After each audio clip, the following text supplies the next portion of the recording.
Assalamualaikum warahmatullahi wabarakatuh. Halo pelajar Indonesia dimanapun berada, khususnya kelas 7 SMP Sabilur Rasyad Islamic Boarding School.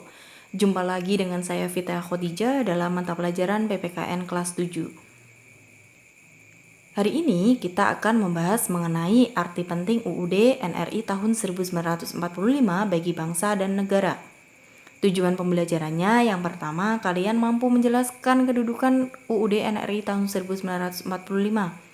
Yang kedua, kalian mampu menyebutkan fungsi konstitusi. Sebelum masuk ke materi, coba kalian amati, kalian renungkan dan kalian catat tata tertib apa yang ada di sekolah kalian. Nah, tentunya tata tertib itu dibuat untuk menyelaraskan kehidupan warga sekolah.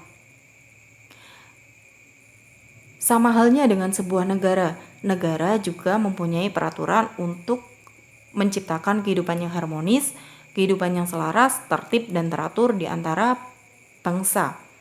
Nah, disitulah fungsi konstitusi atau UUD NRI tahun 1945. Sehingga dalam hal ini kita harus memahami arti penting UUD bagi bangsa dan negara Kesatuan Republik Indonesia.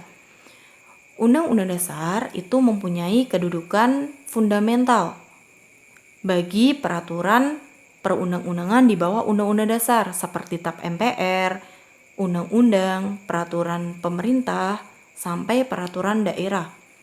Di mana peraturan di bawah Undang-Undang Dasar itu tidak boleh bertentangan dengan nilai UUD.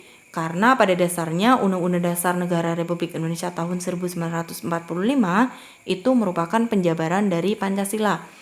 Kita tahu bagaimana perjuangan para pendiri negara dalam merumuskan Pancasila sebagai dasar negara, kemudian dilanjut dalam mengesahkan Pancasila, kemudian merumuskan UUD NRI tahun 1945.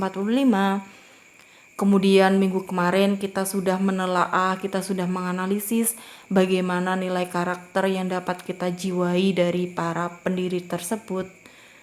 Sehingga itu semua harus kita renungi, bagaimana bersyukurnya kita, bagaimana kita harus menciptakan persatuan dan kesatuan negara Indonesia ini dengan serius. Nah, sebagai bangsa Indonesia, kita harus patuh terhadap peraturan Undang-Undang Dasar Negara Republik Indonesia tahun 1945. Karena apabila kita tidak patuh, maka ketidakharmonisan itu akan terjadi, di mana akan terjadi perpecahan, akan terjadi peperangan, bahkan kita dapat kita dapat menjatuhkan satu sama lain. Kita tidak mau hal itu terjadi, sehingga kalian harus menanamkan nilai-nilai Pancasila dan menjiwai nilai Pancasila dalam kehidupan sehari-hari. Hal yang sama pula kita harus terapkan dalam Undang-Undang Dasar Negara Republik Indonesia tahun 1945. Selanjutnya, yang kedua, fungsi konstitusi. Yang pertama, penentu dan pembatas kekuasaan negara. Yang kedua, pengatur hubungan kekuasaan antar organ negara. Organ negara itu sama dengan pemerintah. Kemudian, pengatur hubungan kekuasaan antar organ negara dengan warga negara. Sehingga di sini hak asasi manusia itu sangat dijunjung tinggi. Selain itu, sebagai pemersatu, identitas, kemudian sarana pengendalian masyarakat. Nah, kalian pahami fungsi konstitusi menurut Jimli Asidiki ataupun tokoh negara yang lainnya.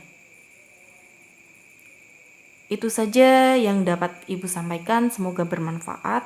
Jangan lupa subscribe dan like di channel Sabilur Rasyad Islamic Boarding School ataupun di Instagram Sabilur Rasyad School. Atau apabila kalian berminat tanya lebih lanjut tentang Sabilur Rasyad Islamic Boarding School, bisa menghubungi lewat WhatsApp. Terima kasih. Sekian. Wassalamualaikum warahmatullahi wabarakatuh.